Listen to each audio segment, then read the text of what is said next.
Galileia. Palavra da salvação. Glória a vós, Senhor. As leituras desta liturgia de hoje nos mostram alguns ensinamentos muito importantes para nós. Nós poderíamos dizer que o conjunto dessas leituras nos dizem o seguinte: que Deus não compactua com o mal. Quando nós, seres humanos, nos desviamos do caminho do bem e construímos um mundo de opressão sobre os outros e sobre nós mesmos, Deus intervém na história para nos libertar. Deus não negocia com o mal, Ele combate o mal e quer que nós participemos desse combate contra o mal para podermos vencê-lo e assim nós alcançarmos a vida plena que Deus nos chamou a viver. Nós vimos na primeira leitura que quando o povo de Deus se afasta do caminho do bem, se afasta do caminho que leva ao próprio Deus, ele suscita um profeta, Moisés. Moisés é o grande profeta do Antigo Testamento, a grande referência do Antigo Testamento. E Moisés, então, é chamado a ser um profeta, ou seja, um porta-voz de Deus. O profeta, ele ouve a voz de Deus, escuta a sua palavra e comunica a palavra de Deus para os outros. E a palavra de Deus, nós sabemos, ela tem algumas características. Ela pode chegar para nós de uma forma agradável. Ela pode chegar para nós de uma forma surpreendente. E ela pode chegar para nós de uma forma desafiadora. A palavra de Deus provoca em nós essas reações. Uma reação de acolhimento, uma reação de surpresa, mas também uma reação de desafio. E é isso que acontece hoje. Nós somos desafiados a ouvir a voz de Deus, como nos propõe o Salmo. E ouvir a voz de Deus, acolher sua palavra naquilo que ela tem de agradável para nós, naquilo que ela tem de surpreendente, mas também naquilo que ela tem de desafiadora. Jesus é a palavra de Deus, ou seja, acolher a voz de Deus é acolher o próprio Jesus, a pessoa dele, o ensinamento dele. Para que nós possamos, dessa forma, junto com Jesus, expulsar da nossa vida tudo aquilo que é contrário à vontade de Deus. É o que nós vemos no Evangelho. No início do Evangelho segundo Marcos, vai mostrar para nós o início da vida pública de Jesus. E Jesus, no início da sua vida pública, vai à cidade de Cafarnaum, que era uma cidade às margens do lago de Genezaré, onde Jesus estabeleceu residência por um período. E lá ele entra na sinagoga, e nós vimos, ele ensina, e o seu ensinamento causa espanto, causa admiração. A palavra de Deus admirando as pessoas, provocando acolhimento, provocando surpresa. E as pessoas dizem: ele fala com autoridade, não como os mestres da lei. E Jesus mostra a sua autoridade quando chega para ele alguém que está sofrendo. O texto vai dizer: possuído por um espírito mau. Na antiguidade, as doenças geralmente psíquicas, problemas do cérebro, problemas neurológicos principalmente, eram atribuídas a causas espirituais, de entidades sobrenaturais, espirituais, que agiriam de forma negativa na pessoa. E Jesus, então, naquele momento, tem oportunidade de ver manifesto quem Ele é. Ele é o Filho de Deus. E o Filho de Deus tem autoridade sobre o mal, tem autoridade para nos libertar do mal, porque Ele ouve a palavra do Pai e a coloca em prática. A diferença entre o ensinamento dos mestres da lei e o ensinamento de Jesus, que provocou tanta admiração naquelas pessoas, é que o ensinamento dos mestres da lei era um ensinamento teórico, e o ensinamento de Jesus, embora fosse também teórico, era também prático. Ou seja, a autoridade de Jesus derivava da coerência de vida dele. Ninguém poderia acusar de Jesus da menor contradição. Por isso, no processo que foi movido contra Jesus e que o levou a ser morto, as autoridades tiveram que inventar provas contra Jesus, porque na vida dele não havia contradição. O que ele falava, ele fazia, e o que ele fazia, ele falava. Essa era a diferença dos mestres da lei. Os mestres da lei falavam certo, mas faziam errado.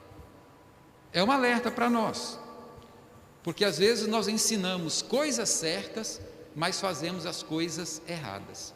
Em Jesus não havia essa diferença. Tudo o que ele falava era correto, e tudo o que ele fazia era correto.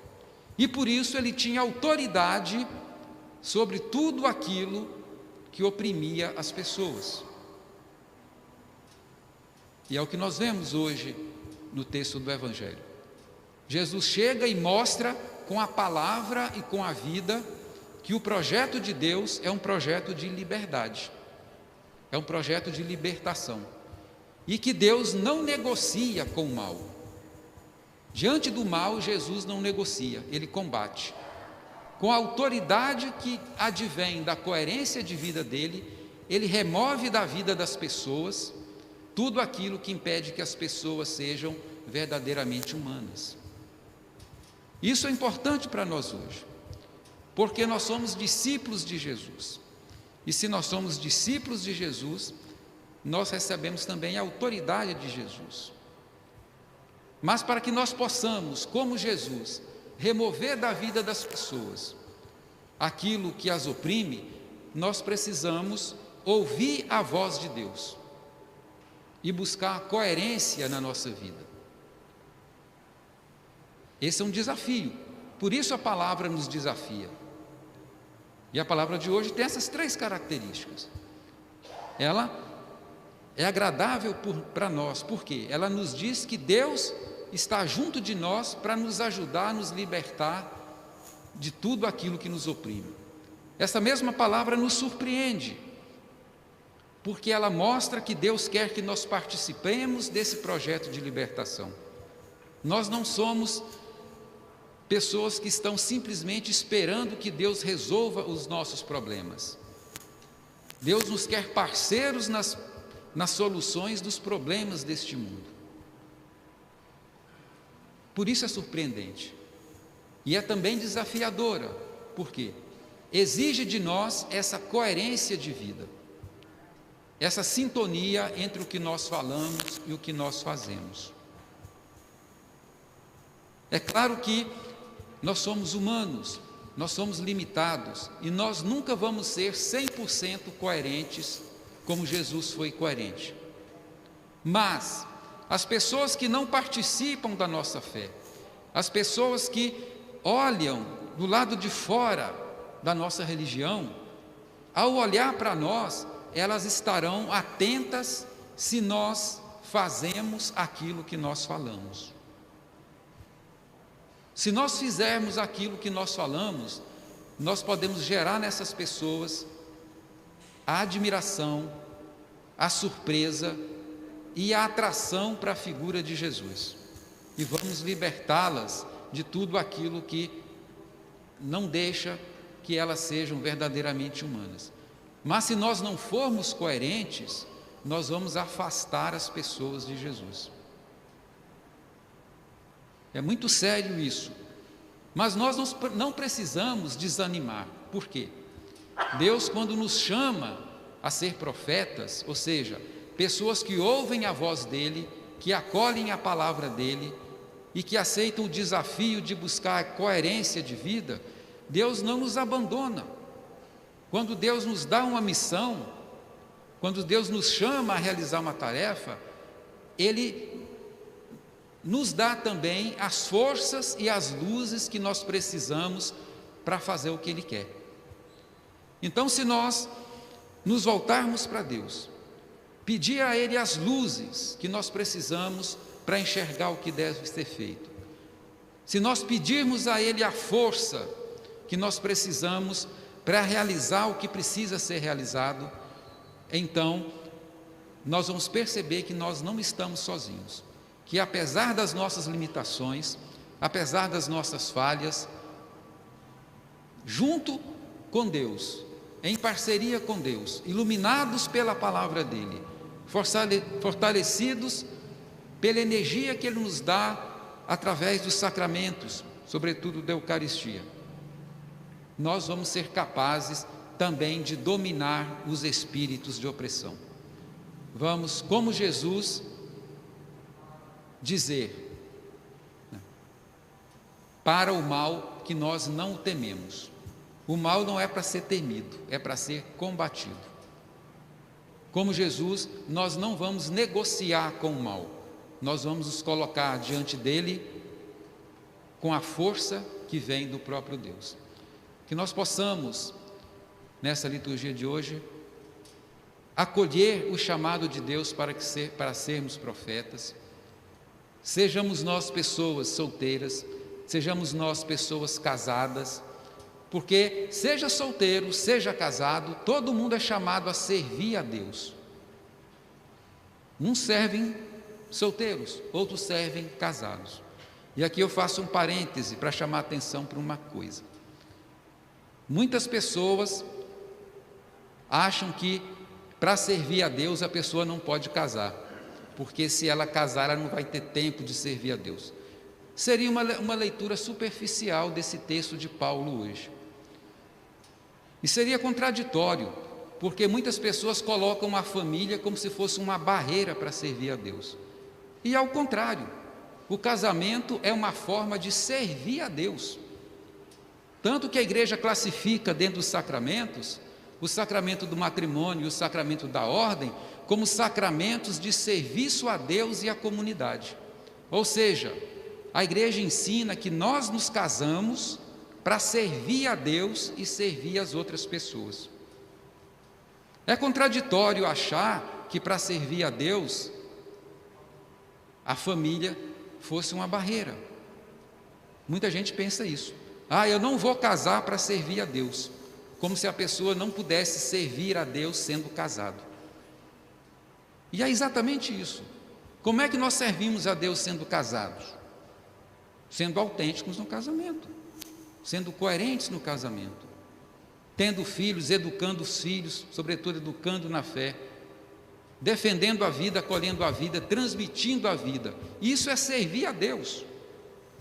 É totalmente equivocado achar que somente pessoas celibatárias, como o padre, o bispo, as freiras, servem a Deus.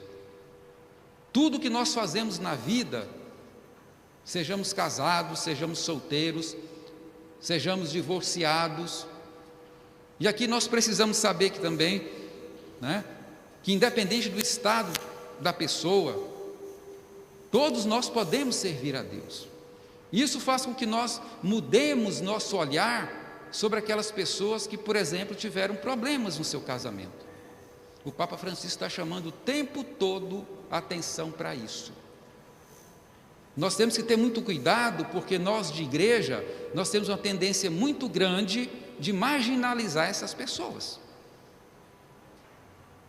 Mas independente do estado de vida da pessoa, todos nós somos chamados a servir a Deus. É claro que nós precisamos, para servir a Deus, fazer alguns ajustes nas nossas vidas. Ajustes para todo mundo. Ajustes casado, ajustes solteiro, ajustes separados ou divorciados, ou em qualquer outra situação. Mas nenhum estado de vida é impedimento para servir a Deus. É o que nos mostra a liturgia de hoje. Em qualquer estado de vida, se nós nos voltarmos para Deus, pedir a Ele as luzes, pedir a Ele as forças, nós vamos nos tornar portadores da palavra dEle. Glória ao Pai, ao Filho e ao Espírito Santo.